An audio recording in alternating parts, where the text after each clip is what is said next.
I've been playing Zenless Zone Zero since day one, and honestly, I've never gone into the intricacies of the game's combat. I think a part of it is because on release, ZZZ's combat and endgame was really easy. There was even a viral clip of Pokey clearing a level of Shi defense blindfolded. I'm not trying to sound elitist, but to this day, my opinion remains unchanged. There hasn't been anything challenging that makes me interested in learning ZZZ's combat mechanics. I don't think the difficulty of ZZZ has increased much, even with the release of Deadly Assault.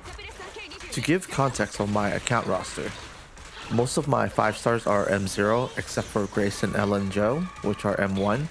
Most of them do have their signature W engine at S1. With my account, I've never had any issue clearing Shield Defense or Deadly Assault with max rewards.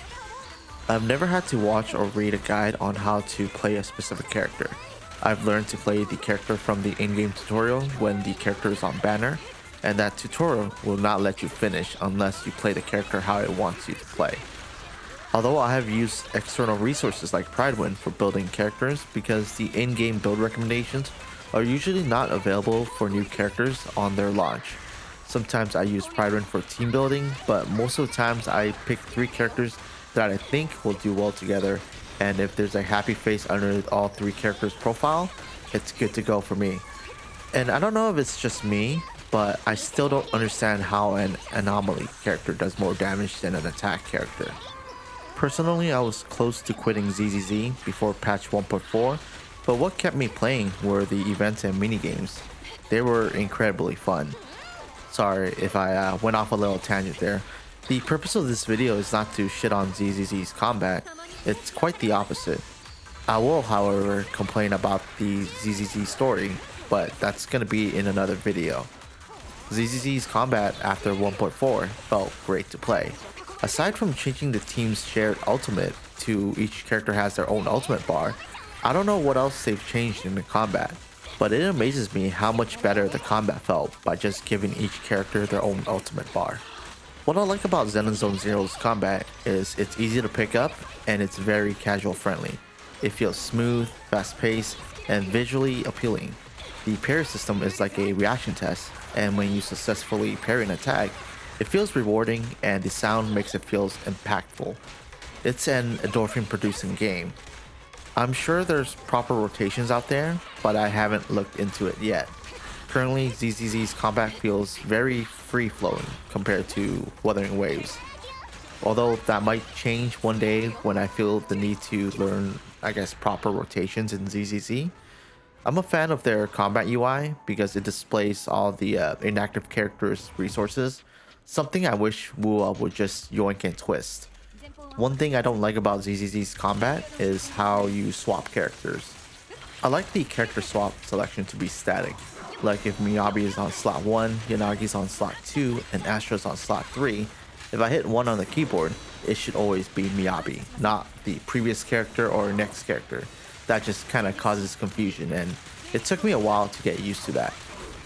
I played a couple of real-time gacha games like Wuthering Waves, Genshin Impact, Black Beacon, and Tribe 9, and when transitioning from the story or overworld combat to the endgame mode combat, I find ZZZ's is almost one-to-one. To give an example, when I started playing Genshin Impact and Wuthering Waves, when I beat the mobs or boss or complete the objective, I progress the story. It doesn't matter how you do it, as long as you do it. I didn't have to learn about the intricacies of those games' combat until I tried the endgame modes and got stumped. For Genshin and Wuwa, I had to take some time to learn about team building, rotations, and their unique systems like elemental reaction and outro. But for ZZZ, the gameplay experience during the story and endgame honestly feels the same. I mash right click until a skill or ultimate is up. When I see a yellow or red glimmer, I parry or dodge, and I press all the quick time events whenever it comes up. There are a couple things I've learned from Genshin and Wuwa that I was able to bring ZZZ that helped elevate my gameplay. So far that has been working out very well for me, and I've been able to full clear Shi defense and deadly assault. Recently I've seen some drama regarding HP inflation in ZZZ. Mainly it's Saint Totas versus ZZZ content creators and their community. I didn't know there was an HP inflation until I saw that video, so it probably wasn't a big deal and it's probably being blown out of proportion. There was Doom posting about the upcoming miasma gimmick and rupture or something like that. I wasn't too interested in it. My stance is why make a big deal about something that hasn't come out yet. I'm going to wait till 2.0 comes out and form my opinion there. I don't think Saint Totas really care about ZZZ and he's just farming for videos and views. It's becoming his main shtick and he's really good at it. Can't really fault the guy for getting the bag. I'm too old to care and follow all the drama. I have like a threshold of how much drama I could take in. After that threshold of that subject has been met, I stop caring and try to avoid them altogether. Sorry, I didn't mean to go into another tangent.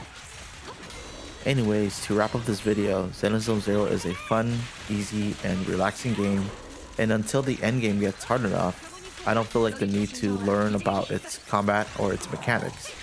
Endgame is very easy if you build your team right and match enemy resistance. Should be common sense. That's just my take. Hopefully you enjoy this video and have a nice day.